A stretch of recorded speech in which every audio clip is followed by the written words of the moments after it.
Hello, everybody. Coach Mitch here again with the second in our series of Know Your Checkmating Patterns. This is about the semi-smothered mate.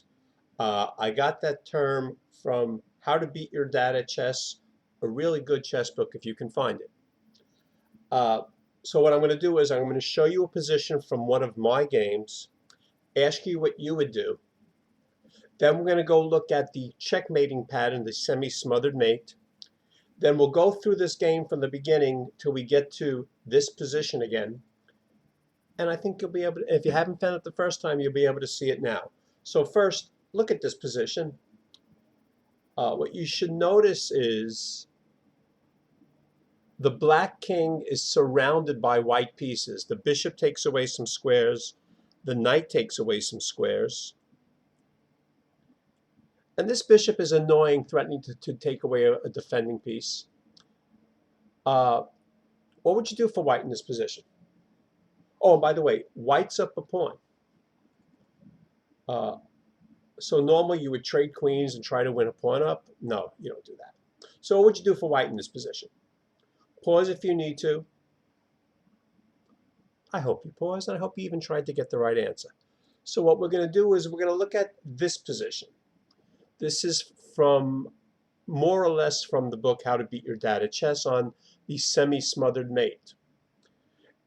There is a smothered checkmate with the knight that's much more common. So that's why they call this the semi-smothered mate, because it resembles it. So what would, in white in this position can checkmate in 3 moves. Can you find it? Pause for a moment. I'll show it to you if you can't. The move is, the first move is knight f8 double check, checking with the knight and checking with the queen. And since the bishop takes away this, the g8 square, the only move for black is to go to king g8, king h8. Now it's checkmate in 2. Pause if you need to find it. Well, the move is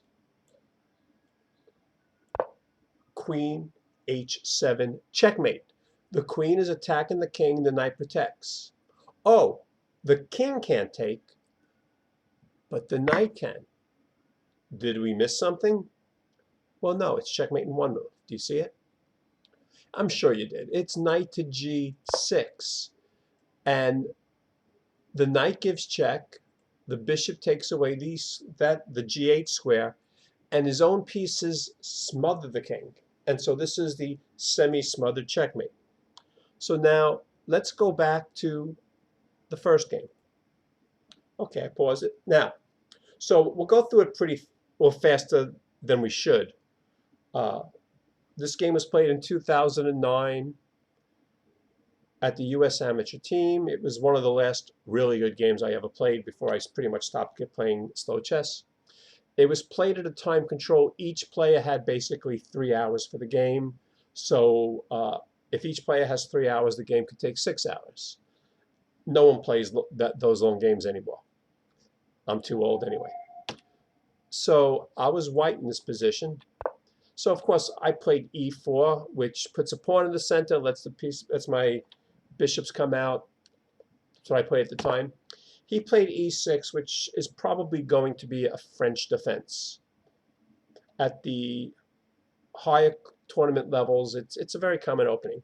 Now, if you could safely put 2 pawns in the center, you do it, because the pawns control all these squares.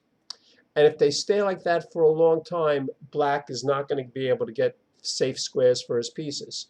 For instance, if I try to bring the knight out, if black tries to bring the knight out, white just chases him back. So black has to do something about it.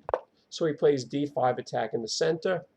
And common here is doing something that allows you to get the 2 pawns like this, either pushing immediately to e5 or pushing later. But black likes that. French players like these locked pawn chains. I don't. So at the time, I played pawn takes pawn, which is supposed to be a pretty boring system, but not the way I played it.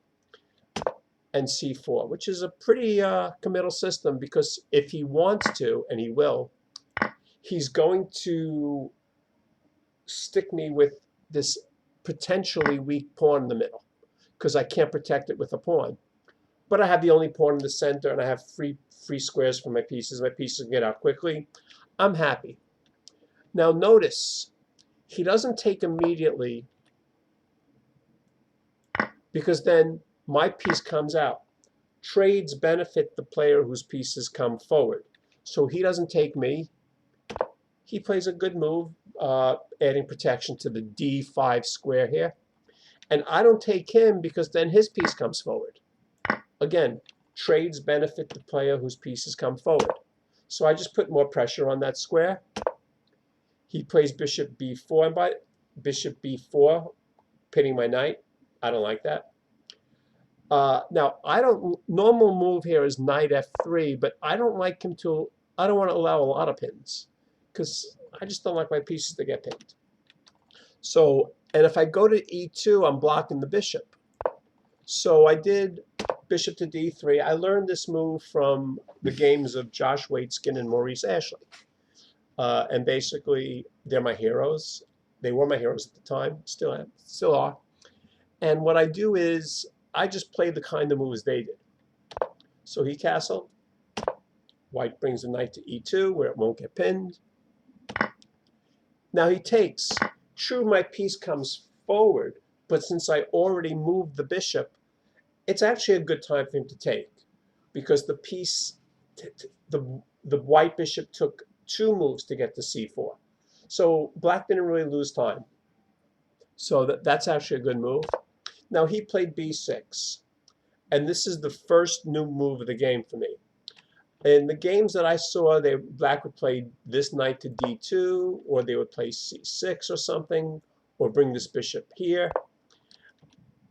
I had never seen this move, so I had to say, okay, what's his idea? Well, his idea is to put the bishop on the long diagonal, where it'll aim at my g2 pawn. And right now, the g2 pawn is not protected. So that's potentially a little bit of a problem. So I said, okay, well, he's not attacking anything immediately, so I just castle. Now, again, g2 is a little bit of a problem because it's attacked once, defended once. So it's what is known as a barely sufficiently defended pawn, or barely defended pawn. And the bishop on c4 is not protected at all, and that's a loose piece. And loose pieces drop off. Now, that doesn't mean you should never put pieces where they're unprotected. What it means is that if a piece is unprotected, you have to be alert for possible tactics. So I have to be alert for the c4 bishop and this pawn. So right now, nothing happening, just develop. Now he played h6, which is probably the best move. And I don't want to trade. Although trading is an okay move, the computer even prefers it, but I just want to keep as many pieces on the board, keep the game as complicated as possible. Because when I attack, I want to attack with like 5 pieces, not just 2 or 3. He brings the queen out. And here is where white has to be alert to loose pieces dropping off. This doesn't threaten anything directly, but if I just make a move like this, a3, he takes, and if I take with the pawn or the knight, do you see what he can do based on loose pieces dropping off? Right, he can play queen c6, where he attacks this unprotected piece, and now he's attacking this twice, and it's defended once. He's threatening checkmate. I'm going to have to give up the bishop to avoid the checkmate, and at the master level, that's resignable. White could give up. I don't know if I would at this game, probably would, but I saw it. Again, I was alert. So I realize he is threatening not to capture right now, but he's threatening to play queen c6. So I have to deal with that. And so what I did is I played f3, which is probably as good a move as any. What it does is, I actually like the move. It does 3 things, maybe even more. It blunts this whole diagonal. So now the bishop is not attacking g2 anymore, and f3 is protected, and the e4 is protected. And it's also, the pawn protects e4 and g4, so it keeps the knight out of my position. And it gives this bishop some nice square where it can go to later, so it won't get trapped. So it has at least 3 ideas. And again, you want your moves to have more than one idea. Unlike black, his move has one idea. He wants to play queen takes bishop, and I'm going to see that. So again, since it has only one threat, I can deal with that. If it had 2 threats, if he were attacking g2 also, that I couldn't deal with. So I had to defend it. So I played queen b3, which conveniently defends the bishop, attacks his bishop, and it lines up on this pawn. And because of this,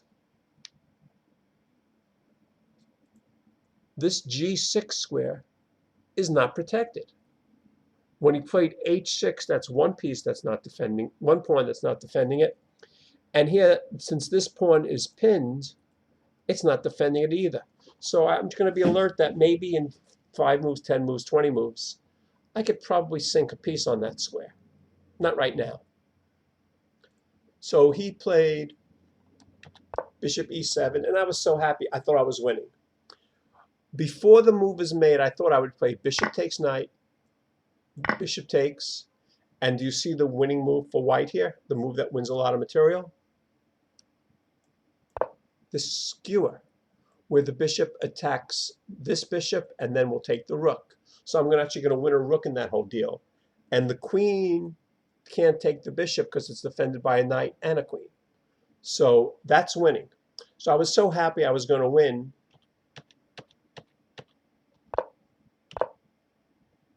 But if you have a strong move like that you think is just going to be a knockout blow, don't play it immediately. Make sure if it's gonna knock your opponent out, if you wait an extra minute or two, it'll still knock him out. But you might notice, hey, maybe I made a mistake. Because now that the position was in front of me, I said, oh no, it doesn't work. Do you see why bishop takes knight, bishop takes bishop, bishop d5 doesn't work? Pause if you need to. Well, the reason bishop takes knight, bishop takes bishop, bishop d5 doesn't work is because when I play bishop takes knight, he plays queen takes bishop. Okay, I'm not lost, but I actually prefer black in this position.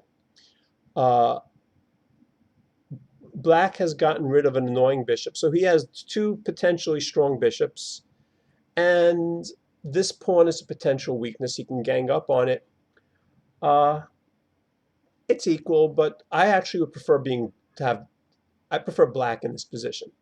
I think the 2 bishops are potentially very strong.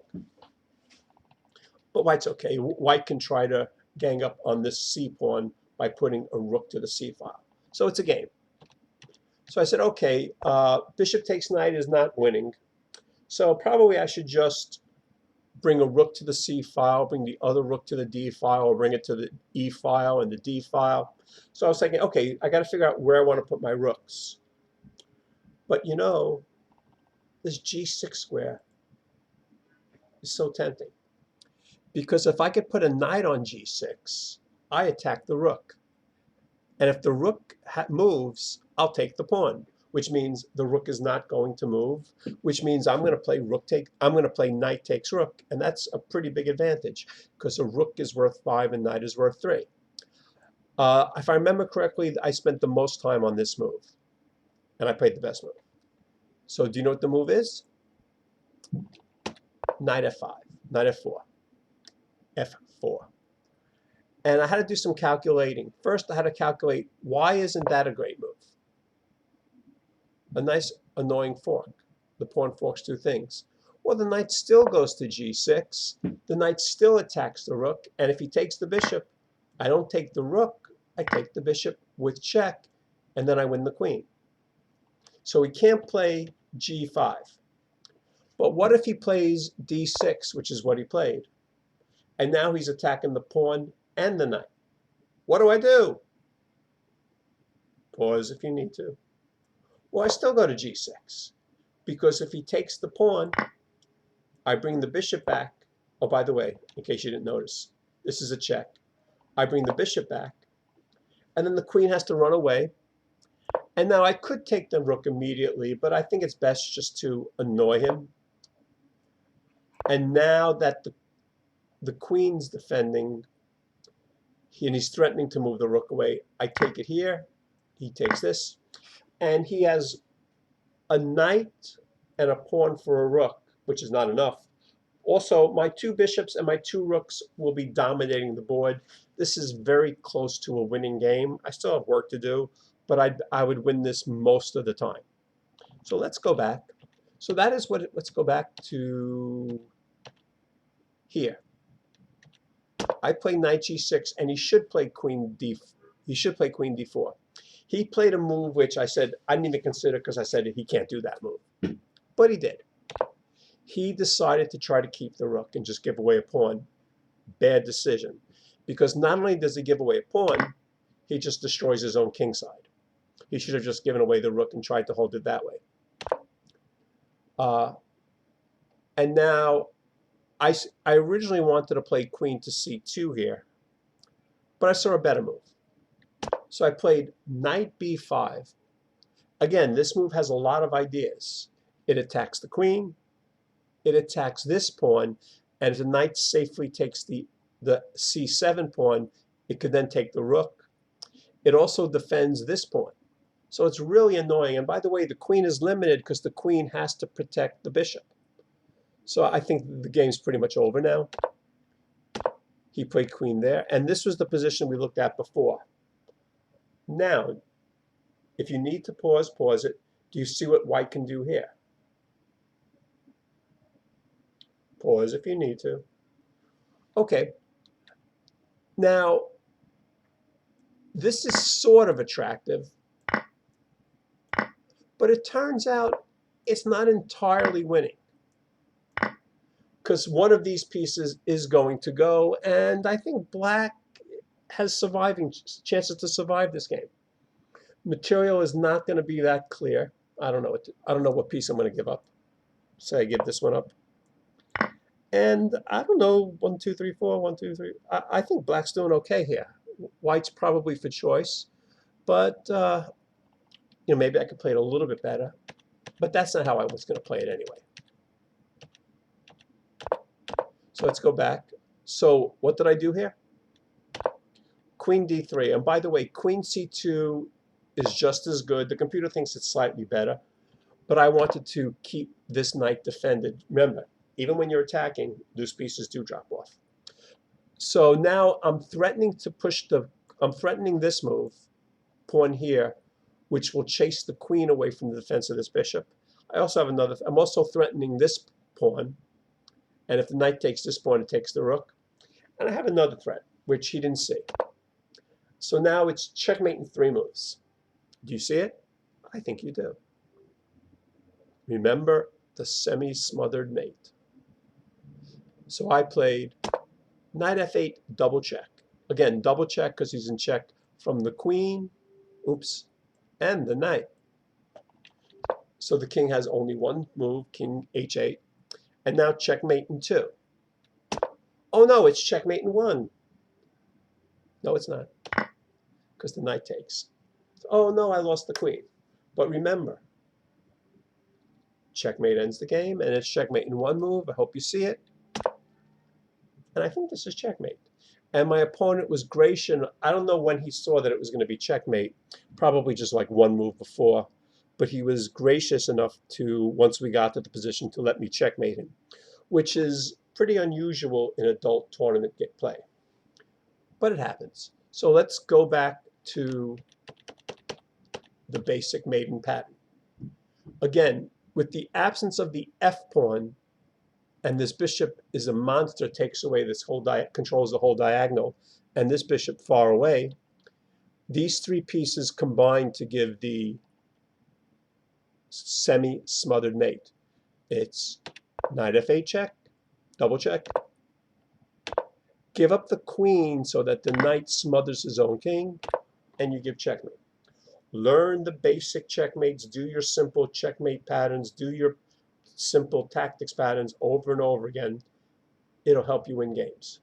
Coach Mitch again. Hope you enjoyed this video, and I hope I didn't mess up with my commentary. My voice is getting better. Thank you, and see you next time.